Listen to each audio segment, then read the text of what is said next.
நம்ம இன்றைக்கி mutton soup செய்ய போகிறோம். அதுக்கு தேவையான பொருட்கள் வெங்காயம், தக்காளி, இஞ்சி, பூண்டு, எலும்பு, தாளிக்கிறதுக்கு பட்டை, லவங்கம், அது கொஞ்சம் தனியாத்தூள், உப்பு, மிளகு, சீரகப்பொடி. இப்போ நம்ம அடுப்பை பற்ற வச்சு பாத்திரத்தை வச்சிட்டோம். இப்போது நம்ம எண்ணெயை ஊற்ற போகிறோம். எண்ணெய் வந்து 2 ஸ்பூன் இல்லை 3 ஸ்பூன் ஊற்றிக்கோங்க. எண்ணெய் காஞ்சோடனே நம்ம பட்டை லவங்கம் போட்டு தாளிக்க போகிறோம்.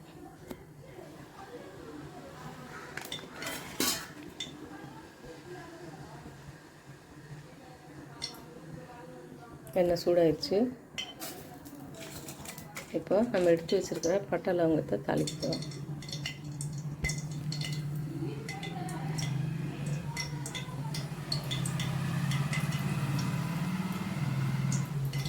வதங்கினோன்னே வெடித்ததுக்கப்புறம் நம்ம வந்து வெங்காய தக்காளியை போட்டு வதக்கப்போம்.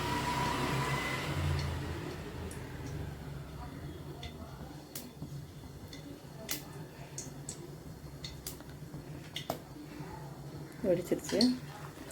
இப்போ நம்ம வெங்காயத்தை போடுவோம்.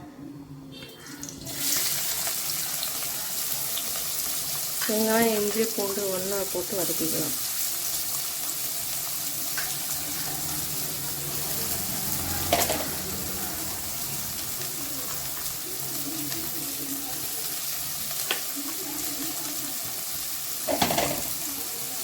இஞ்சி பூண்டு பேஸ்ட்டாக போட்டிங்கன்னா வந்து காரம் அதிகமாக இருக்கும். இப்படி நறுக்கி போட்டிங்கன்னா தான் டேஸ்ட்டாக இருக்கும்.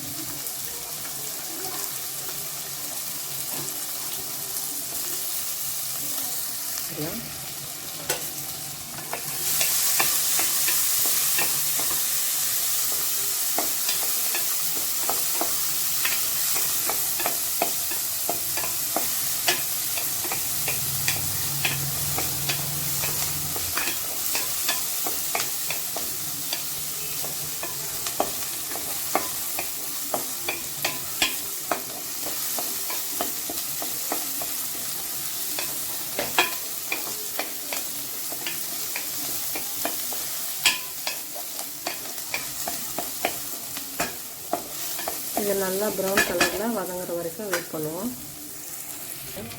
இப்போ வெங்காயம் வதங்கிடுச்சு. இப்போ நம்ம தக்காளியை சேர்த்துக்கலாம்.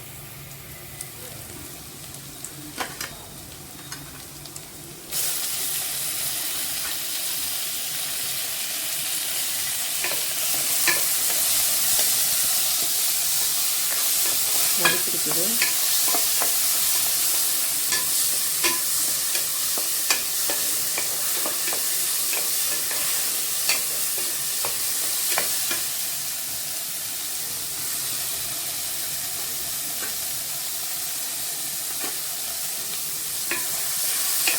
தக்காளி போட்டாச்சு. இப்போ கொஞ்சம் உப்பு சேர்த்தோம்னா ஈஸியாக வந்து தக்காளி வதங்கிடும். உப்பு போட்டுக்கிட்டேன்.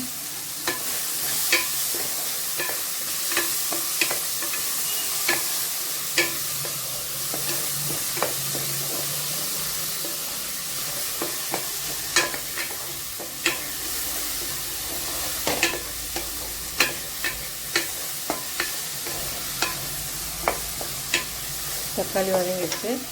இந்த இப்போ கழுவி வச்சுருக்க எலும்பு அதில் போடுறேன்.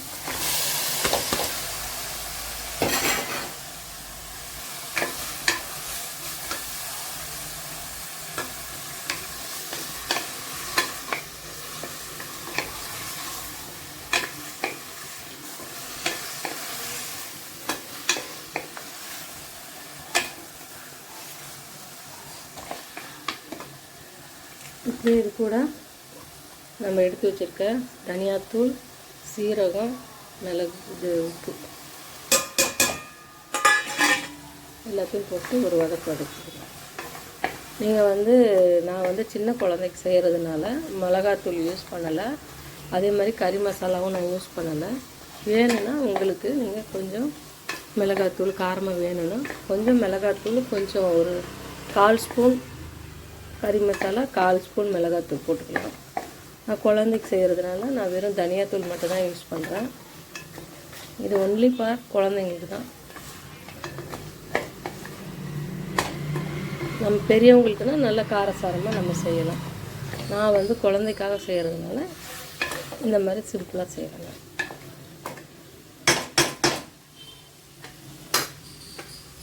இப்போ அந்த மசாலா வாசனை போயிடுச்சு. நம்ம இப்போ தேவையான அளவுக்கு தண்ணி ஊற்றிக்கலாம். இப்போ 1 லிட்டர் தண்ணி இதில் நான் ஊற்றுறேன், பார்த்துக்கோங்க. தண்ணி நிறைய வச்சிங்கன்னா தான் வந்து கறி வெந்ததுக்கப்புறம் நமக்கு கொஞ்சம் தண்ணி இருக்கும். அதனால் கொஞ்சம் தாராளமாக தண்ணி 1 லிட்டர் நான் ஊற்றிருக்கேன். இதில் கொஞ்சோண்டு மஞ்சத்தூள் நம்ம சேர்த்துக்கலாம், அப்போ தான் கொஞ்சம் பார்வையாக இருக்கும். அது இல்லாமல் எலும்பு வந்து கறி வேகிறதுனால அதில் ஆன்டிபயோட்டிக் நம்ம வந்து மஞ்சள் சேர்த்தோம்னா கிருமி எதாவது இருந்ததுன்னா கூட சேர்த்துரும். இது பாருங்கள், கொஞ்சோண்டு மஞ்சத்தூள். இப்போது இந்த ஸ்டேஜில் நம்ம மிக்ஸ் பண்ணிவிட்டு உப்பு எப்படி இருக்குது எல்லாம் செக் பண்ணிவிட்டு இதை வந்து 10 நிமிஷம் நம்ம வேக வச்சிட்டோம்னா அந்த எலும்பு நல்லா வெந்து டேஸ்ட்டாக இறங்கி அந்த எசன்ஸ் எல்லாம் வந்து அந்த தண்ணியில் இறங்கிடும். அப்போ நம்ம சாப்பிடும்போது நல்லாயிருக்கும். இப்போ நான் டேஸ்ட் பார்த்துட்டு மூடி வைக்க போகிறேன். பாருங்கள், அப்படியே நல்லா கலர் அப்படியே சேஞ்ச் ஆகுதா. இப்போ நான் உப்பு சேர்த்துட்டேன். கொஞ்சம் உப்பு கம்மியாக இருந்துச்சு, நான் உப்பு கொஞ்சம் சேர்த்துட்டேன். நீங்களும் டேஸ்ட் பண்ணி பார்த்துட்டு லைட்டாக அப்படியே வருதா. இப்போது நம்ம குக்கரை மூடிட்டு ஒரு 10 நிமிஷம் விசில் போடலாம். 10 நிமிஷம் ஆயிடுச்சு. இப்போ நம்ம குக்கரை திறந்து பார்த்தோம்னா இப்படி இருக்குது. நமக்கு இதில் வேணும்னா இன்னும் தண்ணி கொஞ்சம் வேணும்னா ஆட் பண்ணிக்கலாம். இல்லை இந்த கன்சிஸ்டன்சிலே நம்ம வந்து சாப்பிட ஆரம்பிச்சு கொஞ்சம் இதை வந்து பச்சையாக சாப்பிடாம இப்போ நம்ம குக்கரில் வைக்கும்போது ஒரு பச்சை வாசனை வரும். அது உடனே அப்படியே நம்ம யூஸ் பண்ண முடியாது.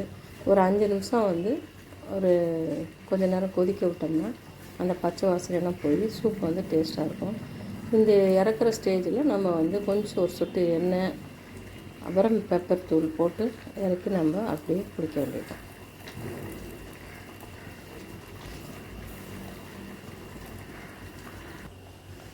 நான் வந்து தண்ணி கொஞ்சம் கம்மியாக இருக்குன்னு சொல்லி திருப்பி ஊற்றிருக்கேன். நீங்கள் வேணும்னா ஊற்றிக்கலாம். பாருங்கள், இப்படி கொதிக்க ஆரம்பிச்சிருச்சு. இந்த ஸ்டேஜில் உப்பு இப்போ பத்தலைன்னா போட்டுக்கலாம்.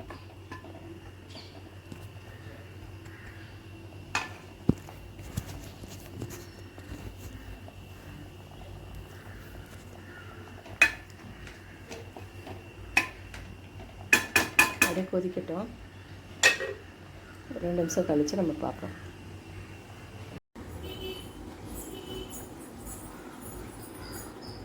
இப்போ மட்டன் சூப்பு தயாராகிடுச்சு. நம்ம பவுலில் எடுத்து வச்சிட்டோம். பாருங்கள், இதுதான் மட்டன் சூப்.